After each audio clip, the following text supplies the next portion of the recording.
Jó, capítulo 1, nós vamos ler no capítulo 1, do verso 6 ao verso 12. Se você encontrou e quiser colocar em pé, fique à vontade. Quero agradecer muito a todos aqueles que estão nos visitando nessa manhã, sejam todos bem-vindos em nome de Jesus. Este não é outro lugar senão a casa do nosso Pai, a casa do Senhor. Alegre por ver minha prima Estela, minha tia Alice, Márcia, Deus abençoe, tá bom? Alegria tê-los aqui. A irmã Lina está aqui nessa manhã, Deus abençoe, irmã Lina, que bom, que alegria vê-la aqui, tá bom? Todos, família junto também, né? Esqueci o nome, do lado da irmã Lina, Larissa, Deus abençoe, Larissa. Diz assim a palavra do nosso Deus: e vindo um dia em que os filhos de Deus vieram apresentar-se perante o Senhor, veio também Satanás entre eles. Então o Senhor disse a Satanás: de onde vens? E Satanás respondeu ao Senhor e disse: de rodear a terra e passear por ela. E disse o Senhor a Satanás: observaste tu a meu servo Jó? Porque ninguém há na terra semelhante a ele, homem sincero, ou em algumas versões íntegro, reto, temente a Deus e que se desvia do mal. Então respondeu Satanás ao Senhor e disse: porventura teme Jó a Deus debalde, sem motivo? Porventura não o cercaste tu de bens a ele, a sua casa e a tudo quanto tem? A obra de suas mãos abençoaste, e o seu gado está aumentando na terra. Mas estende a tua mão e toca-lhe em tudo quanto tem, e verás se não blasfema de ti na tua face. Disse o Senhor a Satanás: eis que tudo quanto tem está na tua mão, somente contra ele não estendas a tua mão. E Satanás saiu da presença do Senhor. Capítulo de número 2, verso de 1 a 6. E vindo outro dia em que os filhos de Deus vieram apresentar-se perante o Senhor, veio também Satanás entre eles apresentar-te perante o Senhor. Então o Senhor disse a Satanás: de onde vens? E respondeu Satanás ao Senhor e disse: de rodear a terra e passear por ela. E disse o Senhor a Satanás: observaste meu servo Jó? Porque ninguém há na terra semelhante a ele, homem sincero, reto, temente a Deus e desviando-se do mal, e que ainda retém a sua sinceridade, havendo-me tu incitado contra ele, para consumir sem causa. Então Satanás respondeu ao Senhor e disse: pele por pele, e tudo quanto o homem te dará pela sua vida. Estende, porém, a tua mão e toca-lhe nos ossos e na carne, e verás se não blasfema de ti na tua face. E disse o Senhor a Satanás: eis que está na tua mão, poupa, porém, a sua vida. Amém? Senhor, a tua palavra é viva e eficaz, é cortante como espada alguma de 2 gumes e penetra ao ponto de dividir a alma e o espírito, juntas e medula. É apta para discernir os pensamentos e até mesmo as intenções do coração. Fala conosco nesta manhã, Pai, desde o membro mais antigo até aquele, Senhor Deus, que entra na tua casa pela primeira vez nesta manhã. Que saiamos todos daqui, Senhor Deus, com inteira certeza no coração de que o Senhor falou conosco, que nos comunicou verdades que vão nos ajudar a caminhar, a sermos, Senhor Deus, melhores, a nos tornarmos a melhor versão que pudermos ser de nós mesmos, para a glória, louvor e honra do teu nome, em nome de Jesus, amém. Podeis assentar, irmãos.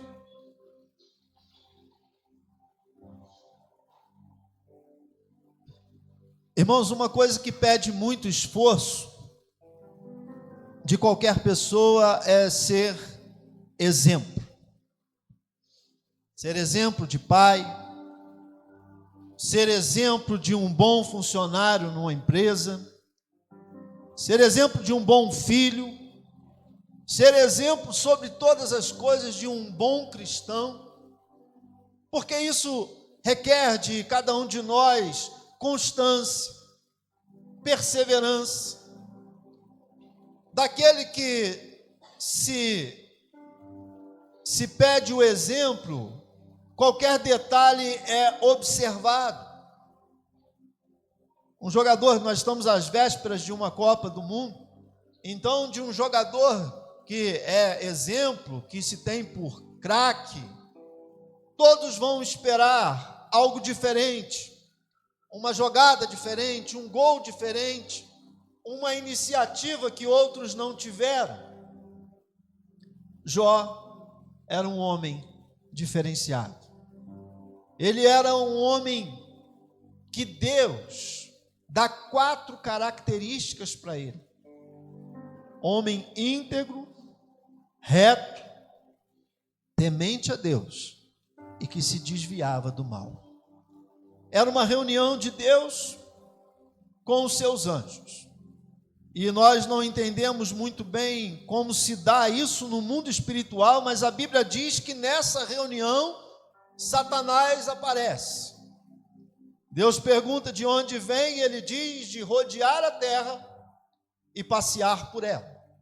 Por isso que Pedro vai dizer na sua epístola que nós devemos vigiar e orar, porque o diabo, o vosso adversário, anda em derredor, anda ao redor, buscando tragar, bramando como um leão. Então, a vigilância, ela precisa ser constante.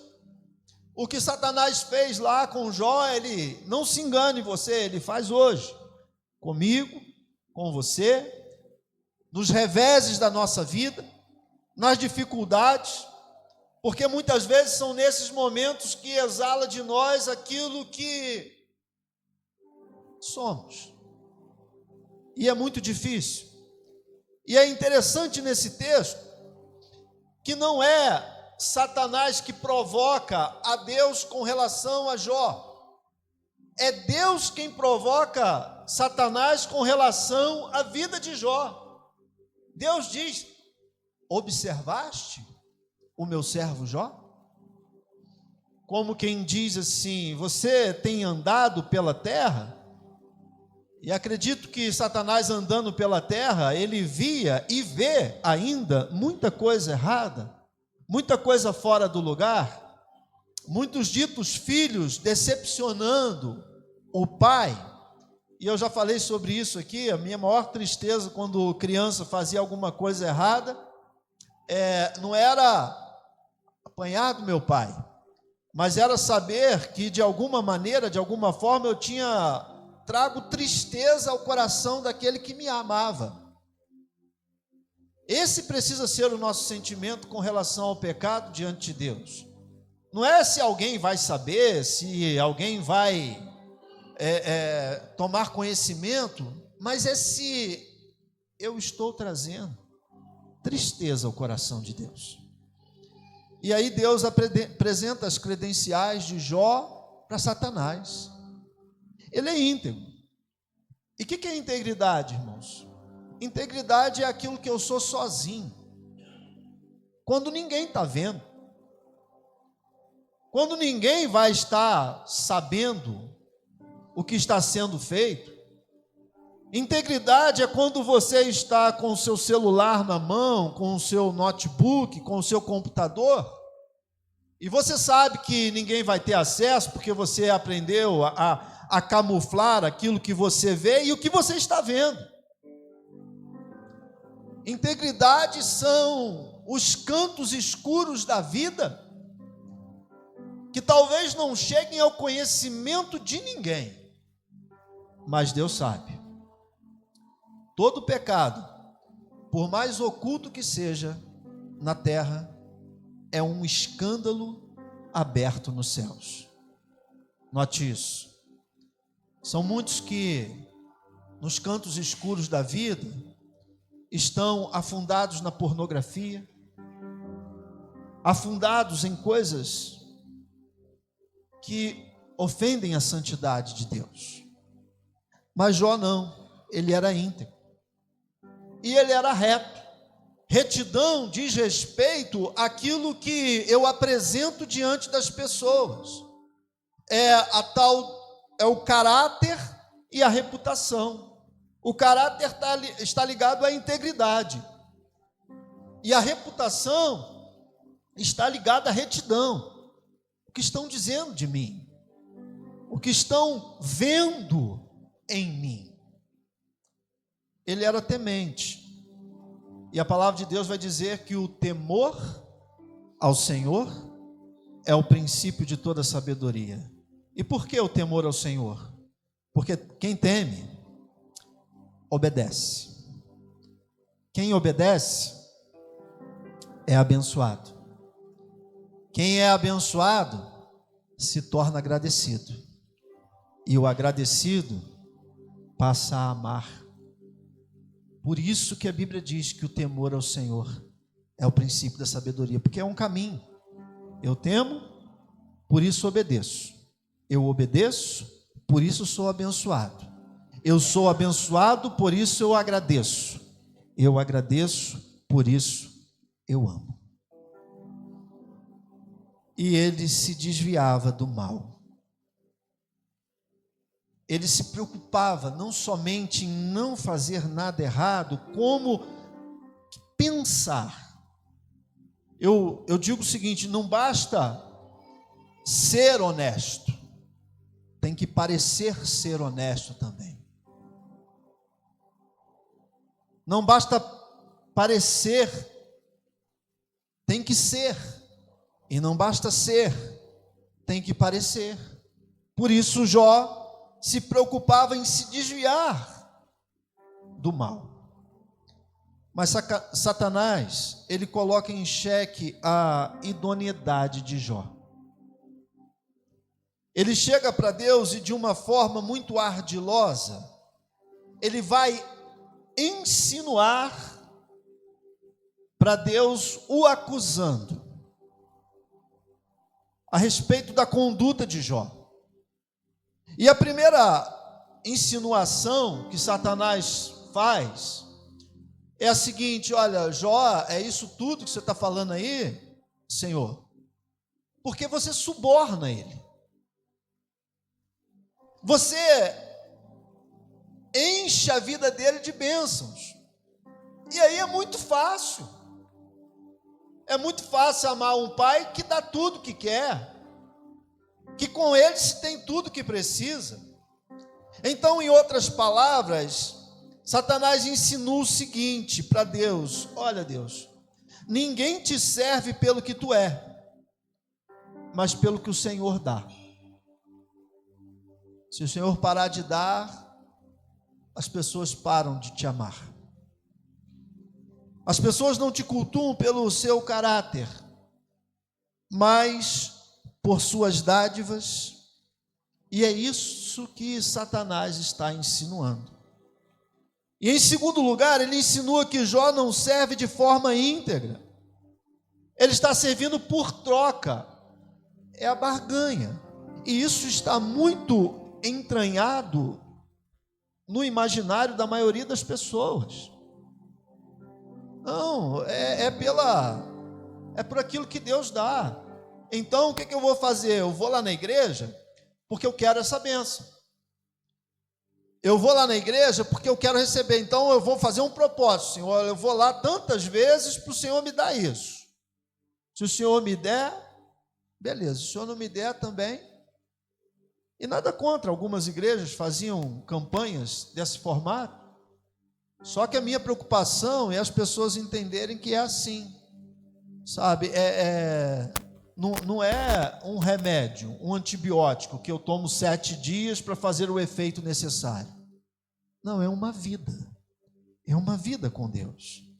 Então, Satanás, ele levanta pelo menos 2 teses. Primeira tese: ninguém ama mais a Deus do que ama o dinheiro. E Satanás está errado? ele estava errado na vida de Jó, mas infelizmente ele está certo na vida de milhões de pessoas que amam muito mais o dinheiro do que a Deus, que quando chegam na igreja, a primeira dificuldade que tem é de entregar o dízimo ou oferta, porque nunca vão dizer isso com os lábios, mas amam mais o dinheiro. E essa é a primeira tese que Satanás levanta. E a segunda tese é a seguinte: ninguém ama mais a Deus do que ama a sua própria família. E a família é algo importante para nós.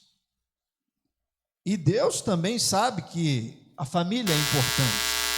Mas atente para isto: sem que Jó soubesse, Deus o constitui como seu advogado aqui na terra. E isso, irmãos, é o mais impressionante do texto, porque se Deus chamasse Jó para um canto e falasse assim: Jó, você vai passar numa moenda aí, numa peneira tremenda, mas ó, Jó, fica tranquilo, tá? Porque depois de você passar por isso, olha, você vai ter em dobro tudo o que você tinha antes. Não teve essa conversa. Jó, em todo momento que ele estava passando, pela luta que estava passando, ele não sabia por que estava passando. Isso é uma grande dificuldade, e é uma dificuldade minha, uma dificuldade sua hoje. A gente nunca sabe.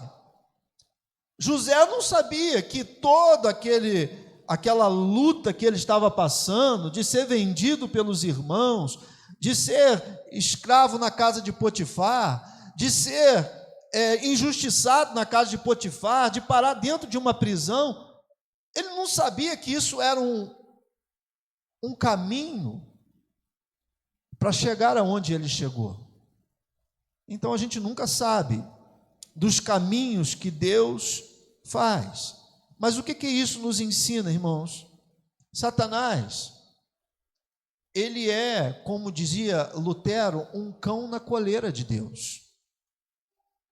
Porque ele foi na vida de Jó aonde Deus permitiu que ele fosse. Mas Deus permitiu. Porque de alguma maneira, Deus olhou do céu para a vida de Jó e disse assim: Jó, você é capaz. Jó, eu vou confiar em você. Não vai ser fácil, vai ser doloroso, mas Jó, eu confio em você. Isso é tremendo. Será que Deus pode confiar em mim? Será que Deus pode confiar em você?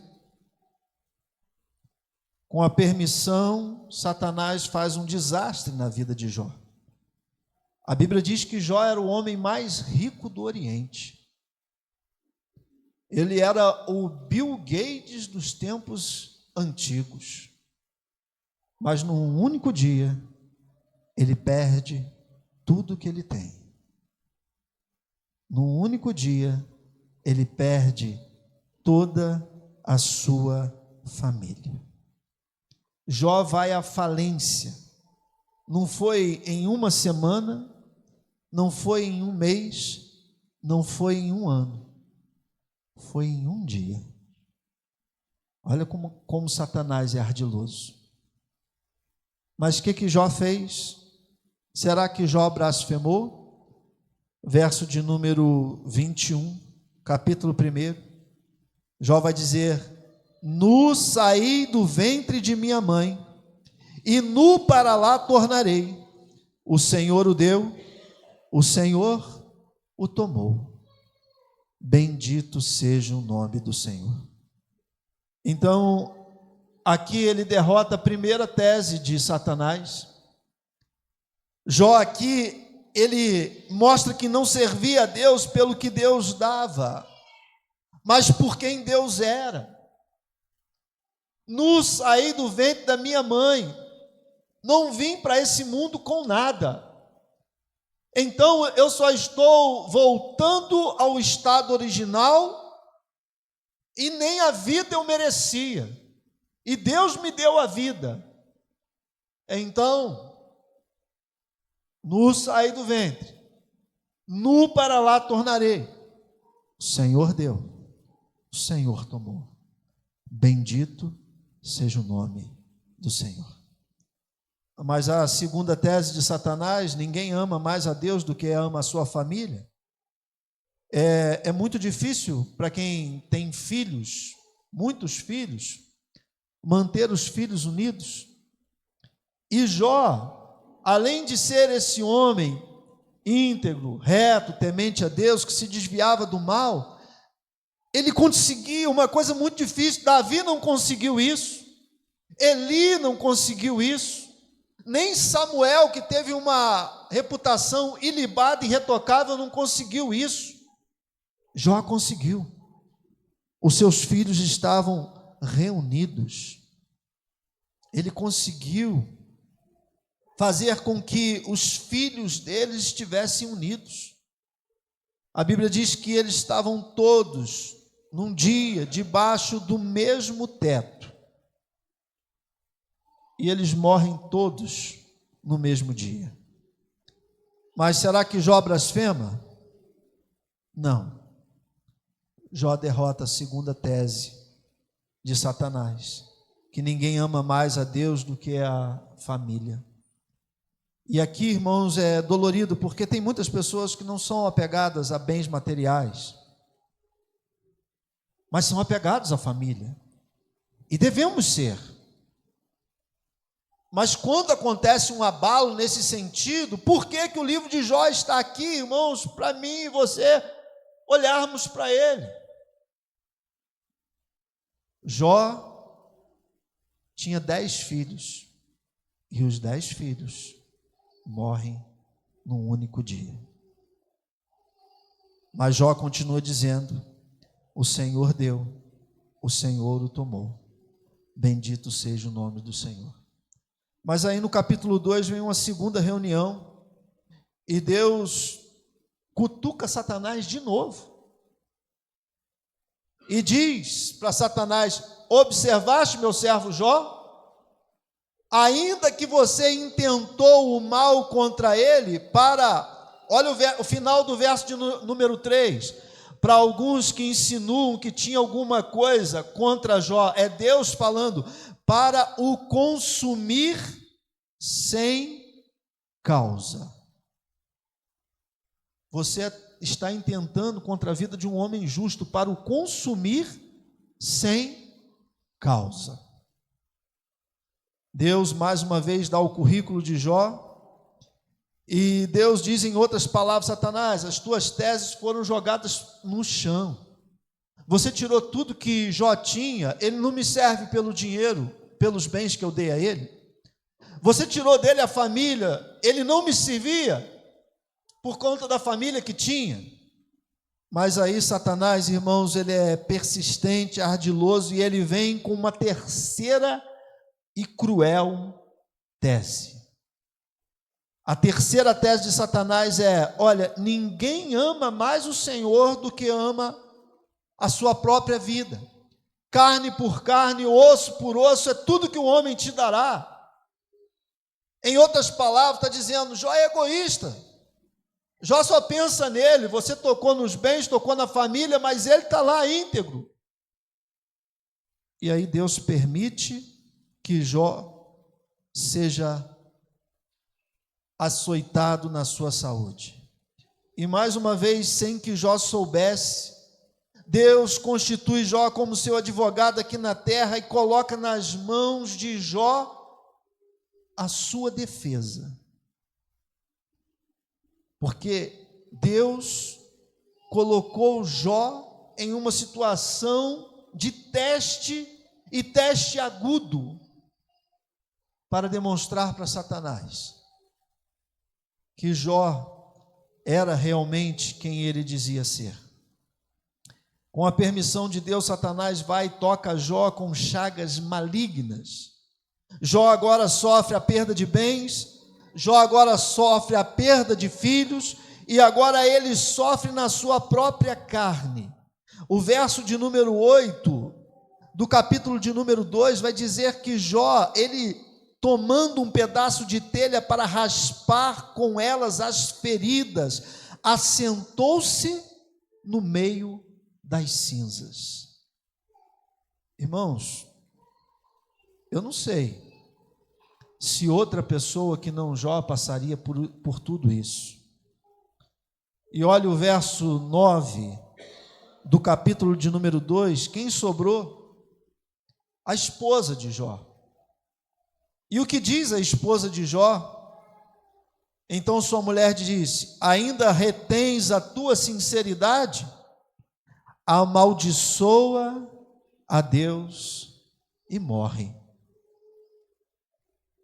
A mulher está dizendo assim, olha, e com certeza nessa hora o que aconteceu com Pedro diante de Jesus, aconteceu com esta mulher diante dessa situação, e eu não quero criticá-la nem jogar pedra nela, porque a situação era crítica, era aguda, mas a resposta de Jó para ela é intrigante, porque ele diz no verso de número 10, como fala qualquer doida, assim falas tu, receberemos o bem de Deus e não receberíamos o mal? Em tudo isto, Jó não pecou contra o Senhor. Então Jó derrota a terceira tese de Satanás. Ele prova que ama mais a Deus do que a si mesmo. Mas a história continua, irmãos. E agora, este homem, ele vai receber alguns amigos. E os amigos são muito leais, cordiais, porque ficam 7 dias ao lado de Jó. E eles, quando chegam, também rasgam as suas vestes, se cobrem de cinzas. E isso era um costume da época, 7 dias. Mas passados esses 7 dias, eles começam a questionar Jó. Eles tentam explicar a dor de Jó, e nessa tentativa, eles tentam insinuar que Jó talvez tenha adulterado.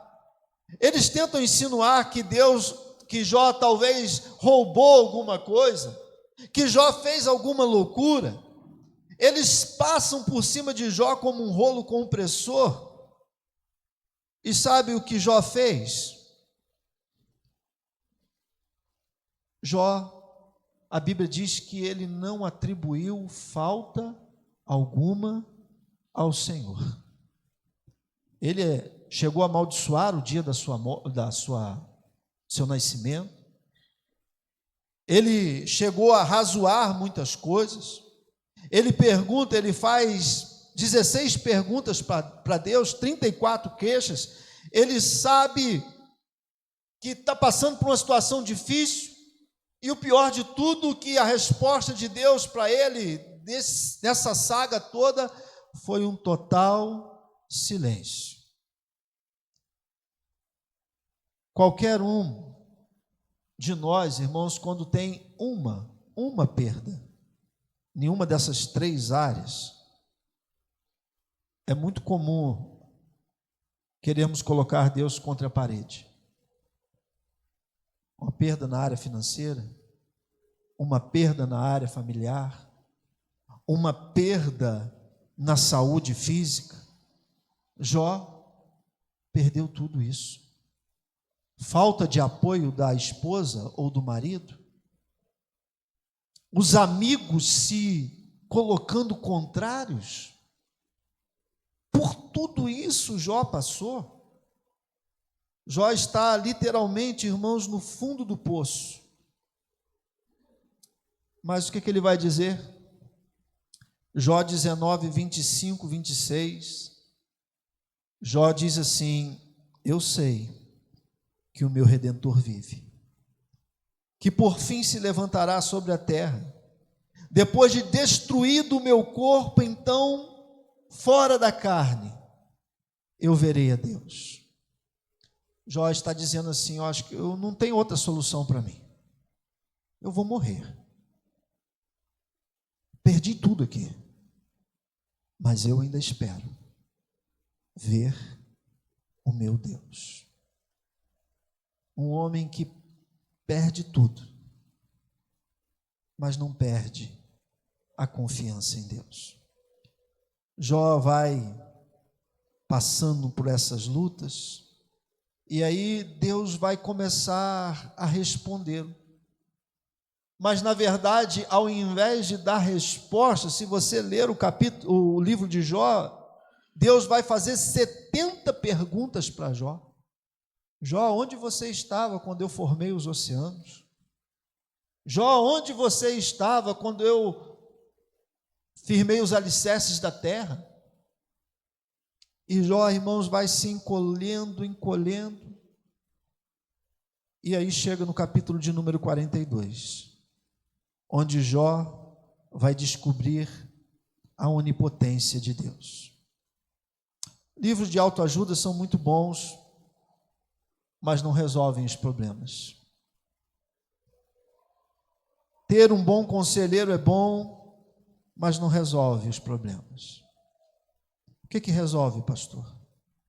É a gente estar próximo de Deus, porque Deus tem propósito em tudo, e em tudo Ele está no controle. Romanos 8:28 diz que todas as coisas cooperam juntamente para o bem daqueles que amam a Deus. Jó não vê a situação mudar ainda, mas a perspectiva de Jó muda, porque lá no verso de número 42, ele vai chegar ao entendimento de que realmente ele falou coisas que não deveria falar, e Jó é como muitos de nós. Ele vai dizer: bem sei que tudo podes, nenhum dos teus pensamentos pode ser impedido. Quem é aquele, dizes tu, que sem conhecimento encobre conselho? Por isso falei do que não entendia, coisas que para mim eram maravilhosíssimas e que eu não compreendia. Jó está aqui rasgando o coração dele diante de Deus, dizendo para Deus: Senhor, eu sou pequeno, Tu és grande. Senhor, eu não sei como lidar com a situação, mas Tu sabes. Então, queridos, chega ao final do capítulo, Deus se manifesta à vida de Jó, e aí algo interessante vai acontecer, porque o cativeiro de Jó é mudado. E é mudado quando? Quando ele ora pelos seus amigos, que o tempo todo o pisaram, o maltrataram. Mas Jó, mesmo diante, irmãos, de uma vida totalmente desconfigurada, Jó, não se desconfigurou. Ele continuou sendo íntegro, reto, temente a Deus, se desviando do mal. O final da história é lindo, mas Jó não sabia. Tudo de Jó foi restituído. Ele tinha, tudo que ele tinha foi em dobro.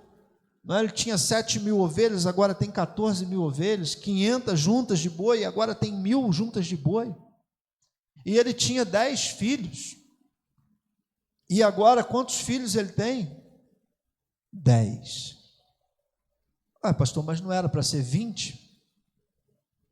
Não, porque quando você perde um boi, você perde um boi. Quando você perde uma ovelha, você perde uma ovelha. Mas agora Jó tem 10 filhos sob o cuidado dele aqui na terra, e 10 filhos sob o cuidado de Deus lá nos céus. Porque a gente só perde aquilo que a gente não sabe aonde que está. Termino com a história de um homem voltando do sepultamento do seu filho, e ele encontra um conhecido no caminho, e o conhecido vira para ele: olha, meus sentimentos, eu soube que o senhor perdeu o seu filho. E aquele homem disse: não, eu não perdi meu filho. A gente só perde aquilo que a gente não sabe onde está. Meu filho está com Deus nos céus, e um dia eu estarei com ele. Jó tem 10 filhos nos cuidados de Deus, e Deus dá mais 10 filhos para ficar no cuidado dele. Eu não sei qual a leitura que você tem de Deus, mas eu entendo, irmãos, que muitas vezes Deus permite algumas coisas para que a nossa vida vá para além de nós mesmos. Como eu disse no início, o livro de Jó é o livro mais antigo da Bíblia. Segundo historiadores e teólogos, a história de Jó deve datar de 7.000 anos atrás. Passados 7.000 anos, a vida de Jó continua comunicando para mim e você verdades. E qual é a verdade da vida de Jó? Aconteça o que acontecer, seja fiel. Venha o que vier, seja fiel. Dói. É difícil? Sim, é difícil. Mas Deus não se esquece dos seus. Baixa sua cabeça. Fale com Deus agora. Eu não sei qual é a luta que você está passando. E o questionamento muitas vezes do coração é esse: por que Deus? Por que isso está acontecendo? O que eu preciso fazer? O que foi que eu fiz, Senhor? Alguns dizem assim: não pergunta para Deus o porquê. Pergunta sim. O porquê responde a maioria das perguntas. Mas entenda o seguinte, que quando não soubermos o porquê, talvez exista um para quê. O que Jó passou foi para que o nome do Senhor fosse exaltado e glorificado através da vida dele. Senhor, dentro da nossa pequena e limitada existência, não queremos, Senhor Deus, de forma alguma o pior. Queremos o melhor e sabemos que o Senhor também deseja o melhor para a vida de cada um de nós. Mas, Senhor, nos dê a força necessária para quando vier o dia mau, as dificuldades, o nosso coração permaneça firme e firmado no Senhor, Pai. Pai, a vida de Jó fala alto ao nosso coração, porque ele não se demoveu do propósito da sua existência, que era honrar o teu nome, ser fiel, levar adiante, Senhor Deus, com o coração e a vida, o amor, que mais do que palavras precisa se traduzir em vida. Então, Pai, o nosso desafio de hoje, desta manhã, é buscar traduzir em vida aquilo que muitas vezes dizemos em palavras. Te amamos, Senhor Deus, e que a nossa vida, Senhor Deus, possa sinalizar ao mundo que te amamos. Seja, Senhor Deus, com cada um querido, querida que esteve aqui nessa manhã. Ó Pai, se alguém ainda não tomou uma decisão ao lado do Senhor Jesus, que seja manhã de salvação, que este querido, esta querida nos procure para dizer assim: pastor, eu quero me batizar, eu quero entregar a minha vida a Jesus, eu quero viver para Ele e na eternidade morar com Ele. Pai, toca em vidas e toca em corações, abençoa o teu povo, é o que te pedimos, Pai. E agora, que o amor eterno do nosso Deus Pai, a graça e a misericórdia salvadora de Cristo Jesus, o nosso Senhor, a doce consolação e comunhão do Espírito Santo de Deus esteja sobre a tua vida, em nome de Jesus.